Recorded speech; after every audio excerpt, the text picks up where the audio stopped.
कितना सुंदर कहा है।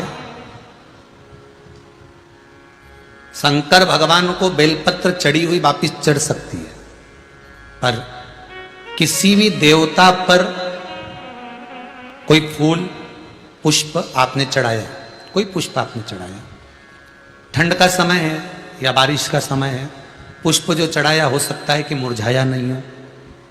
होता है ना ऐसा कभी कभी कि पुष्प मुरझाया नहीं हो, या उसमें ताजगी हो, सुंदर दिख रहा हो, बहुत अच्छा हो, और वो पुष्प चढ़ा हुआ तुमने अगर एक बार उठा लिया, उतर गया, उतरने के बाद फूल कितना भी सुंदर हो, फूल कितना भी ताजा दिखे, पर वो देवता को समर्पित नहीं हो सकता।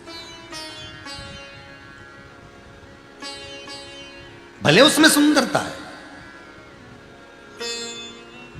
ठंड के दिनों में कई फूल ऐसे भी रहते हैं, भगवान के सामने आपने एक बार चढ़ा दिया, चढ़ाने के बाद वो रखे रहते हैं तो ऐसा लगता है कि बिल्कुल ताजे से दिख रहा है। तो कई माताओं की आदत रहती है उन्हीं फूल से वापिस श्रृंगार कर देती है, या उन पुष्प की रंगोली बनाकर भगवान के सामने डाल देती है, पर वो गलत है, वो गलत है।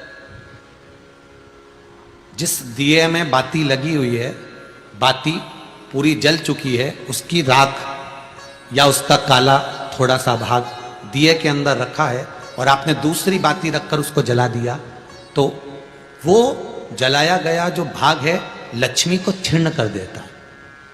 15 दिन तक व्यापार ठीक नहीं चल सकता। एक बार प्रैक्टिकल करके देखना। दिए के अंदर अगर कोई बाती जल गई, जलने के बाद ठंडी हो गई, ठंडी होकर उसमें राख पड़ी हुई है, या उसके अंदर कोई काला सा आप गोल बत्ती लगाते तो काला का एक भाग काला काला सा जला हुआ उसके अंदर रह जाता है। कई लोगों की आदत रहती है कि अब शाम का टाइम तो है, उसको कौन हटाए, उसी में अपन दूसरी बत्ती रख दो, जला दो, उसी में रखकर दूसरी बत्ती जला दो। भाग उसी में पड़ा हुआ है पुराना, और आपने दूसरी बत्ती अगर रखकर जला दी है, व्यापार होगा, व्यवसाय होगा, या फिर घर में रखा हुआ धन होगा, 15 दिन के लिए वो छिन्न होगा, वो जाएगा। पैसा टिकने वाला नहीं 15 दिन तक, चाहे कुछ भी कर लो, ठीक नहीं चल सकता व्यापार। तुम कितना भी दम लगा लो। कई लोग कहते भी होंगे कि हमारी दुकान तो 8 दिन तो अच्छी चलती, 8 दिन के बाद नया क्या हो जाता है, 15 दिन अच्छी चलती, 15 दिन के बाद नया जाने क्या हो जाता है। तो उसमें गलती ढूंढो कि हम गलती क्या कर रहे हैं, ये तो व्यापार तो अच्छा चल रहा है।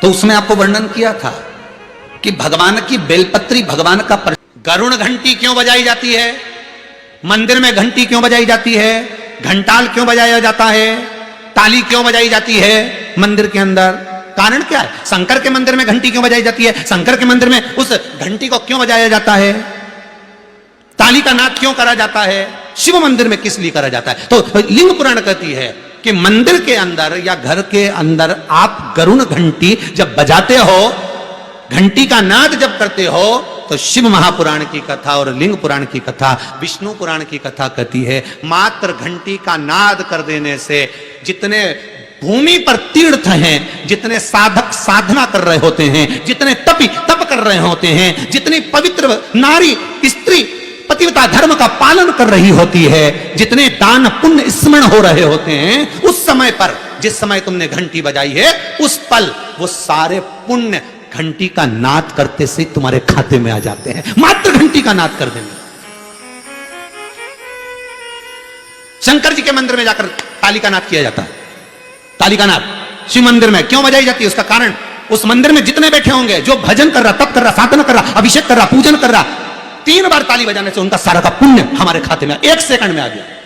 और हमें लगता है हम शंकर को रिझा रहे हैं, शंकर को रिझाया, शिव ने तुरंत दे दिया। घर में गरुण घंटी का नाद करना, इसलिए बच्चों को खेलने के लिए घंटी नहीं दी जाती। गरुण घंटी कोई खेलने के लिए नहीं देता, खिलौने दे देंगे, दूसरा सामान दे देंगे, पर गरुण घंटी नहीं देंगे। क्यों नहीं देते, क्योंकि गरुण घंटी का जब नाद करा जाता है तो सबका पुण्य हमारे खाते में आ जाता है। कोई साधारण घंटी बजाना पूजन के